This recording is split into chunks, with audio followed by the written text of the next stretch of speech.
Hey guys, welcome back to the channel. It's Paul from Vintage Sports Card Finds. I recently picked up some cards that, I've been trying to limit the amount of stuff I've been buying, only because, there's been some issues in terms of bills going out that we needed to make sure that that's taken care of first, obviously, before sports cards. After all, it's just a hobby. So I've been sort of slowing down a little, but when there's an opportunity to buy something that's just a great deal, you got to take it. And of course, when there's an opportunity to buy cards that, you don't have, I always try to do my best to purchase those cards. Here's one of them. This is a Paul Silas rookie. It's a 69-70 Silas. So that was a cool card, and it turns out I don't have it. Then some 65. These were in really nice shape. Some 65 football. Tall boys. Always take the opportunity to buy those as John McGeever and Frank Jackson. Again, it wasn't a big lot. It was just a couple of cards that came in to the flea market and as part of a small lot.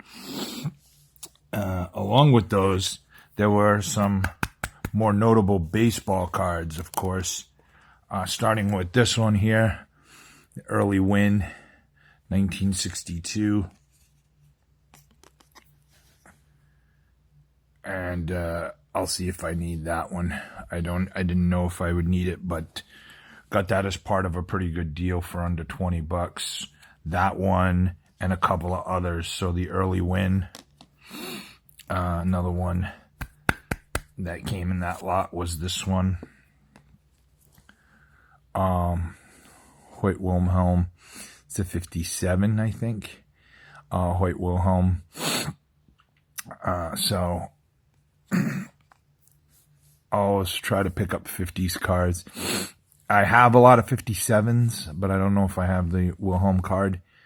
But I may. So this one may be available for sale, depending on whether I have it or not. Same with the early win. I do have a lot of 62s. Then there was this other card that was another card I think I have, but I know I have. I just don't know if this one's better. This Pete Rose in really sharp condition from the 1970 Pete Rose All-Star card. So that's a nice one.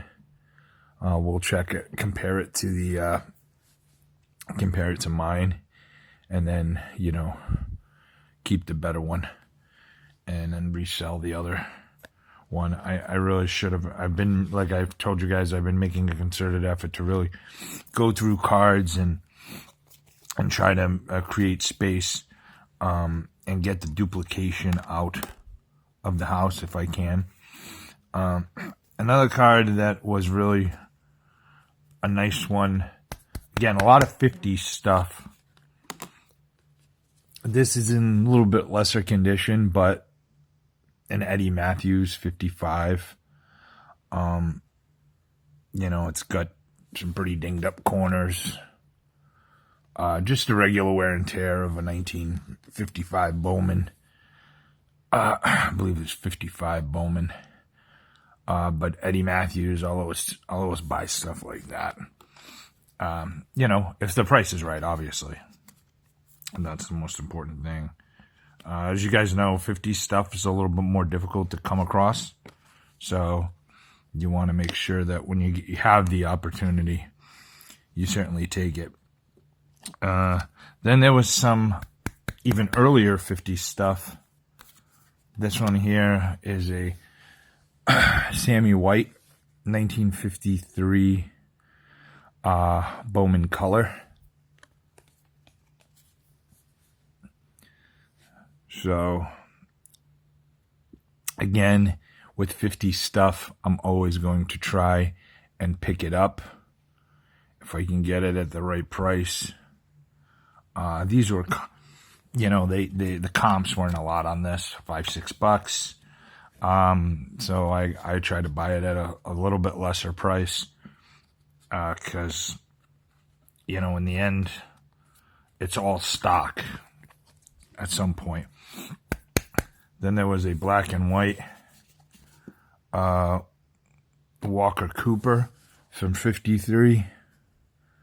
This one not in as nice shape as the Sammy White, much more rounding on the corners. You see much more of that 1953 beat upness, a little bit more beat up. But the surface was sound. The surface was sound. The back a little bit rough, but surface pretty solid overall. No major creases that I can see. So overall, pretty good.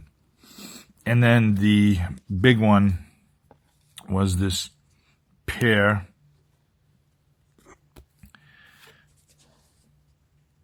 A Hank Aaron 75, excuse me, that came with a 50s Hank Aaron card. So this one will probably be for resale. But the big one for me was this one. I picked up a 57 Hank Aaron. I'm almost 100% sure I don't have it. So whenever I get a chance to pick up a 50s Hank Aaron, you got to take it. This is a third year Hank Aaron. Fourth.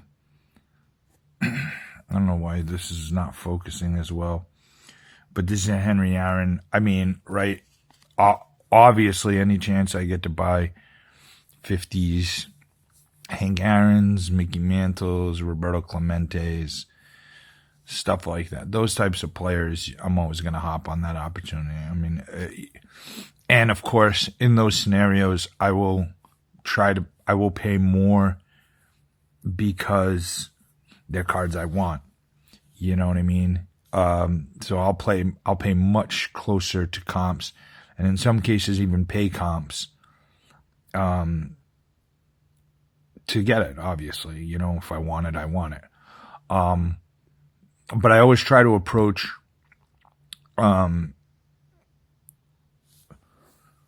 cards as a business, with the sense that, hey, I want to pick up this card with the idea that it is going to be stock at some point.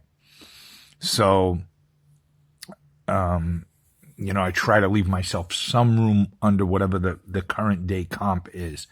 But if it's a card I truly, truly want, and you don't see it all the time, and it doesn't come across the counter every day, then I'll pay comps. I mean, there's no two ways about it. I'll pay comps. You know what I mean? Because it's a card I want.